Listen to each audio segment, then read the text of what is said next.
Wow. 3/4 na SMC. Zdravím všetkých, moje meno je René, vítam vás späť na kanáli Money Knowledge. Dneska si pozrieme nejakú formu SMC konceptu, pozrieme si, prečo väčšina SMC traderov není zisková, pozrieme si rôzne trepky, ako ich obísť, ako správne určiť higher low a higher high a naopak, pretože pre väčšinu z vás to môže byť veľmi jednoduché a veľmi banálna otázka, ale stavím sa, že väčšina z vás to označuje zle. A nebudem to naďalej zdržávať a môžeme sa rovno vrhnúť na to. Keď sa väčšina z vás napríklad pozrie na tento graf, tak si povie, alebo možno si teda povie, alebo respektíve väčšina SMC traderov si povie, že sme v uptrende. Vyznačia si nejaké body, vidíme tu jasný break of structure, tu vidíme rešpektovanie tejto zóny, povedia si, že sme v uptrende, tu majú nový break of structure, ich entry, pokiaľ sú riskoví, je sem, pokiaľ sú menej riskoví, je napríklad sem. To úplne jedno, ide o ten istý princíp. Tu si SMC tradery, tí, ktorí sú teda agresívnejší, nastavia svoj obchodík, stop loss kúsok pod tým, čakajú a samozrejme stop loss. Tu si môžete povedať, prečo by som tam dával entry, keď vlastne tu break of structure neexistuje a není sú splnené všetky pravidlá. Dostaneme sa k tomu. Zoberme si napríklad to, že by ste do tohoto obchodu nešli, pretože toto pre vás není dobré POS. Ale nájdú sa obchodníci, ktorí do toho idú. Je to úplne jedno, či tu by sa naozaj vytvorilo to POS alebo nie. Ide úplne o ten istý princíp. Ďalší obchodníci napríklad čakajú na túto zónu. Stop loss trošku kúsok pod tým, čakajú na túto zónu. Tu môžeme vidieť, zle som to trošku vyznačil, vôbec nevadí. Začal by utekať profit a následne samozrejme znova respektíve stop loss hit. To, že niektorí z vás by tu už dali stop loss na entry level, nebudeme sa o tom absolútne baviť. Je to taktiež len SMC trepka, rovnako ako toto, obidve sú to SMC trepky. Ďalej sa samozrejme môže pokračovať v prípade, že by ešte na to trvalo, niekto by napríklad mohol použiť túto zónu. Je to úplne jedno. Vyznačíme si ju, obe, nastavil by sa obchod, rovnaké levely, stop loss kúsok pod úrovňou, čakalo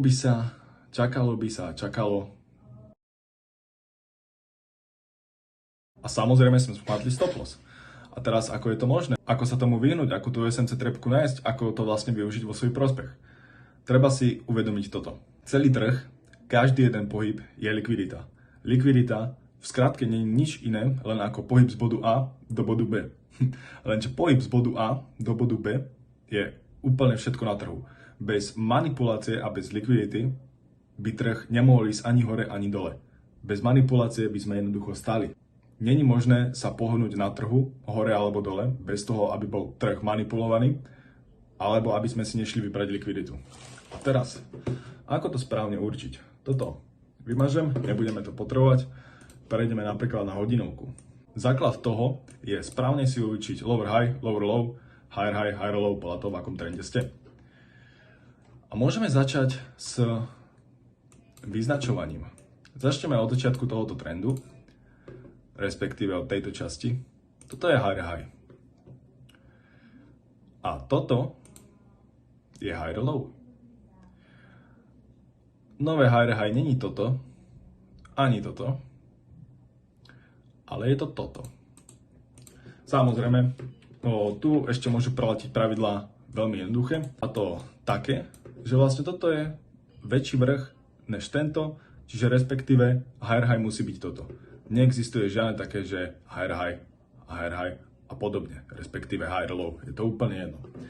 Čo sa vám tu ale snažím ukázať ďalej, je toto. Ide sa teda v tom pokračovať. Ďalšie lower low není toto, ani toto, ani toto, ale je toto. A ďalšie lower high je toto. A teraz sa môžete pýtať, prečo? Prečo som nevyznačil ako lower low toto a higher low toto? Prečo som vyznačil toto? Veď predsa je tu break of structure, prečo som to nevyznačil? Väčšina z vás, kebyže tuto vyznačila break of structure, tak vaša zóna pre sell by bola napríklad táto. Alebo by tá zóna bola napríklad táto. Je to úplne jedno. Všetko sú tu SMC trepky. A teraz, ako som určil, že toto sú naozaj správne lower low a lower high, je to kvôli tomuto. Nastal tu vlastne, povedzme to, liquidity sweep, čili táto hodnota predtým bola vyššia ako táto. To znamená, že v tom momente toto automaticky nemôže byť lower low, toto automaticky nemôže byť higher low, pretože táto zóna bola vyššia. Keďže táto zóna bola vyššia, naše entry je táto zóna. Tu už by sme to normálne mohli použiť, opačný obrázok, tu už by sme normálne našu stratégiu mohli použiť a naša stratégia by dokonca bola zisková. Pritom, kebyže tu si nastavíte svoje zóny, keďže tu by ste vyznačili BOS a toto by bolo lower high, vaša zóna by napríklad bola toto. Hopa, stop loss. Vaša zóna by bola napríklad táto. Hopa, ďalší stop loss. A takto pekne, postupne, až naďalej. Ďalšia možnosť, toto je jedna z variant, ako správne obchodovať SMC a ako sa správne vyhnúť SMC trepkám. Nájdete si podobnú zónu, respektíve inducement, nájsť, určiť podľa toho lower low, lower high, high low, to je úplne jedno. A podľa toho obchodujte obchody. Pretože nezabudnite, že likvidita a manipulácia sú obchodníci, rovnako ako vy, ktorí nevedia správne čítať market. Jednoducho, každý učí to svoje, každý vidí to svoje, ale tie informácie sú zlé. Tie informácie sú zlé. BOS, change of character a podobne, tie informácie sú jednoducho väčšinou zlé. Banky majú úplne upiči, že niekde sa vytvorila zóna alebo podobne. Tá zóna je tam vytvorená schválne. Každá viditeľná informácia na trhu je informácia zadarmo. Informácia zadarmo rovná sa manipulácia od bank a podobne. Ich nezaujíma demand zóna, ich nezaujíma break of structure, change of character, ich zaujíma jedine čísla obchodníkov. Keď sa táto viditeľná zóna vytvorí a vy si hovoríte, Ježiš, krásna zóna, vyznačená krásna demand zóna, tento obchodík vyzerá naozaj nádherne. Tá zóna je viditeľná preto, aby obchodníci skočili do toho trhu, vytvorila sa vlastne likvidita a tá sa používa na tieto obchody u nich. Preto vždycky hovorím, nebuďte likviditou, nájdite spôsob, ako tú likviditu nájsť, inak sa sami stanete likviditou. Druhý prípad je napríklad toto. Vidíte jasne break of structure, hľadali by ste svoje zóny napríklad tu. Break of structure, zóna, není čo riešiť. Avšak, keď sa pozrieme na to z väčšej diaľky, napríklad z 5 minútovky alebo 3 minútovky, toto není break of structure, toto je liquidity sweep. Tuto je jasná manipulácia trhu, aby vlastne sa naberali títo obchodníci, v tomto prípade na buy, keďže je tu break of structure. Tu veľmi jednoducho môžeme vidieť, že keď to spustíme ďalej, tak naozaj to bol len výber liquidity. Keď si to spustíme, tak môžeme vidieť, že je to naozaj pravda. Že toto je jednoducho ďalšia SMC trepka, do ktorej vstúpilo milióny obchodníkov len preto, aby vlastne vyplnili túto likviditu. Jednoducho znova spálený účet. A teraz, ako toto obchodovať?